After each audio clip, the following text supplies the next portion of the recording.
Hey everyone! We are working to hit 1,000 subscribers and I need your help to get there. If you enjoy the content and it is your first time here, please hit that subscribe button right now as we proceed. The Toronto Blue Jays just pulled the trigger on a trade that absolutely nobody saw coming. And what makes this move so fascinating is what it reveals about Ross Atkins' strategy heading into this season. We're talking about a deal that happened so fast it made your head spin. A transaction that sends a crystal clear message to the rest of Major League Baseball about exactly what the Blue Jays are trying to accomplish this year. Just 30 minutes after insiders were reporting that Toronto was still hunting for outfield help, boom, trade completed, deal done, roster upgraded. The Blue Jays have acquired Jesus Sanchez from the Houston Astros in exchange for Joey Loperfido, and folks, this is the kind of move that either looks brilliant by July or questionable by September depending on how everything plays out. Let's break down exactly what just happened, why it matters, and what this tells us about where the Blue Jays are headed as spring training heats up. First, let's establish the timeline here because it's absolutely wild. Earlier this morning, we were talking about Nick Castellanos potentially being a fit for the Blue Jays. Insiders were discussing Toronto's continued search for outfield depth after the catastrophic Anthony Santander injury. The fan base was debating whether the team should go external or give opportunities to internal options like Nathan Lukes and David Schneider. And then, out of absolutely nowhere, Jeff Passan drops a bombshell tweet. The Toronto Blue Jays have acquired Jesus Sanchez from the Houston Astros for outfielder Joey Loperfido. Just like that, the entire conversation shifted. The Blue Jays weren't just talking about adding outfield help. They actually went out and did it. Now, before we dive into what Jesus Sanchez brings to this roster, we need to talk about Joey Loperfido for a second because this is a player the Blue Jays literally just acquired. Loperfido came to Toronto in the UCI Kikuchi deal at the 2024 trade deadline. That trade keeps on giving, by the way. The Blue Jays turned Kikuchi into multiple pieces, and now they're flipping one of those pieces for another player who fits their immediate needs better. Loperfido had a really solid year last season. He showed promise. He had tools that scouts liked. But here's the thing. The Blue Jays didn't use him in the playoffs. That should have been a sign right there that they viewed him as more of a depth piece than a core contributor. And with the outfield suddenly crowded and Loperfido not having a clearly defined role, it made sense to move him while his value was still high. So who exactly is Jesus Sanchez, and why did the Blue Jays decide he was worth trading Loperfido to acquire? Let's start with the numbers because they tell a very specific story. Jesus Sanchez is a left-handed hitter with absolutely brutal career splits. Against right-handed pitching, he has a 111 WRC+, which is legitimately good. That means he's 11% better than league average when facing righties. But against left-handed pitching, he has a 41 WRC+. That's horrific. That's basically an automatic out. This is the definition of a pure platoon bat, and the Blue Jays clearly see that as a better roster fit than what Joey Loperfido was offering. Now here's where it gets interesting. Loperfido is also a left-handed hitter, but his splits aren't nearly as extreme. He's more of an all-around bat who can theoretically hit both righties and lefties without being completely overmatched. So why would the Blue Jays trade the versatile bat for the extreme platoon guy? The answer comes down to roles and immediate impact. Jesus Sanchez knows exactly what he is. He's a guy who destroys right-handed pitching and sits against lefties. That's a defined role. That's something the coaching staff can plan around. Loperfido, for all his upside, is still trying to figure out what kind of player he's going to be at the major league level. The Blue Jays don't have time to wait for development right now. They need guys who can contribute immediately, and Sanchez fits that bill. Let's talk about the power, because that's really what this trade is about.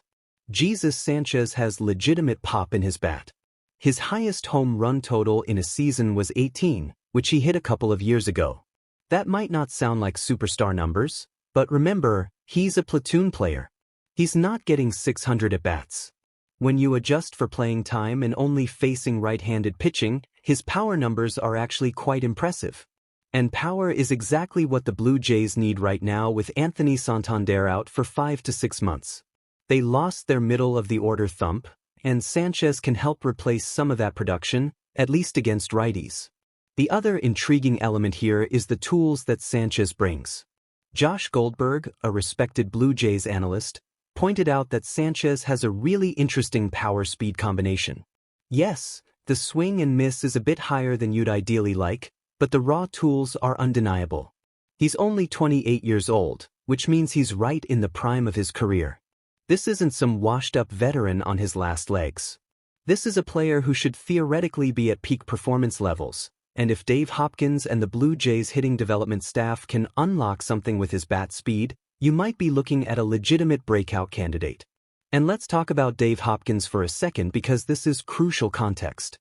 The Blue Jays hitting coach has an incredible track record of working with players who have elite bat speed and helping them maximize their offensive output. Sanchez reportedly has insane bat speed, which is exactly the kind of raw material that Hopkins loves to work with. We've seen Hopkins help players make adjustments and improve their performance in previous seasons. If he can help Sanchez make even minor tweaks to his approach or swing mechanics, you could see a significant jump in production. Now, Ben Nicholson-Smith from Sportsnet provided some really important context about what this trade means strategically. He pointed out that by swapping Joey Loperfido for Jesus Sanchez, the Blue Jays lose some long-term upside in exchange for a player with a clear present-day role-mashing right-handed pitching. And here's the kicker. This is probably not a trade the Blue Jays make if Anthony Santander is healthy. The injury created a need, an opportunity, and a roster spot that didn't exist before. Suddenly, the Blue Jays had room for another outfielder with a defined role, and Sanchez fit that description perfectly. Let's be real about the left field situation right now. With Santander out, the Blue Jays are looking at Nathan Lukes, David Schneider, and now Jesus Sanchez as their primary options. That's actually not a terrible trio if you use them correctly. Lukes and Schneider can handle left-handed pitching while Sanchez destroys righties. You platoon them effectively, mix and match based on matchups, and suddenly you've got a functional outfield despite losing your primary starter to a long-term injury. It's not ideal, but it's a workable solution that gives the Blue Jays legitimate offensive production from that position. The defensive side of things is also worth discussing. Sanchez is a capable outfielder. He's not going to win any Gold Gloves, but he's not a liability out there either. His range metrics show he's around the 41st percentile in outs above average, which is basically league average. For a team that values defense as much as the Blue Jays do, having a guy who can at least hold his own in the outfield while providing offensive punch is valuable. But here's where this trade gets a little bit complicated, and it's worth addressing the concerns head-on. Jesus Sanchez struggled in his time with the Houston Astros after being acquired from the Miami Marlins at the deadline last year. He posted a .740 OPS with 10 home runs in limited playing time, and his second-half numbers were pretty rough. So the Blue Jays are betting that a change of scenery, better utilization, and the Hopkins magic can unlock the player that Sanchez showed flashes of being earlier in his career.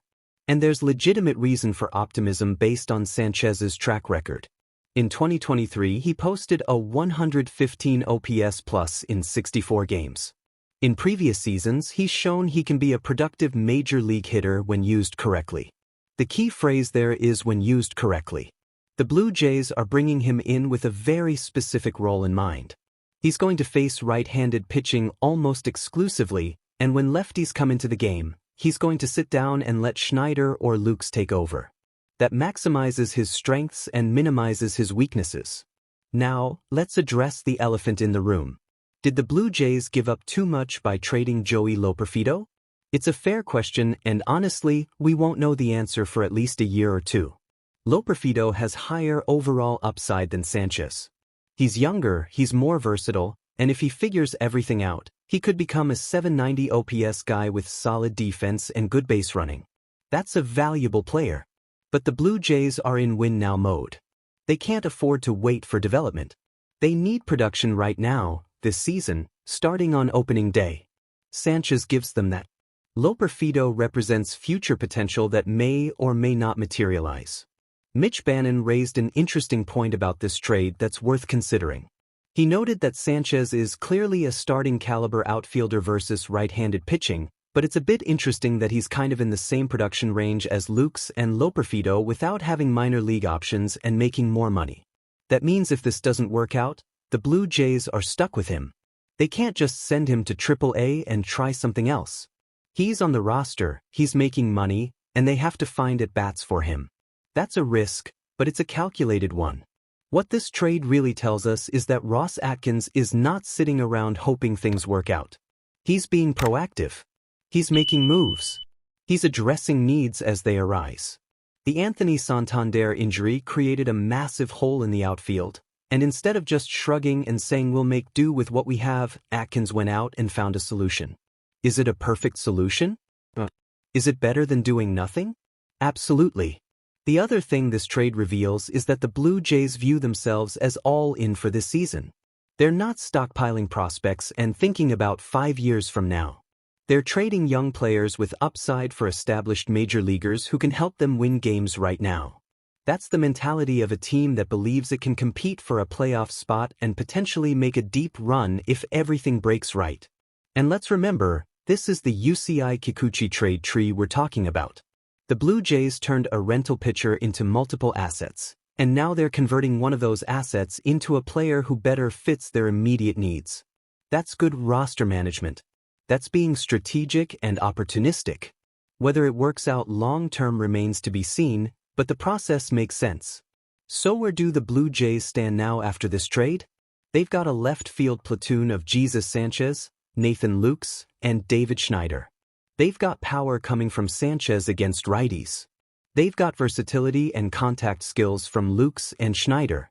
It's not the ideal scenario they envisioned when they signed Anthony Santander, but it's a functional solution that gives them a chance to stay competitive while Santander recovers.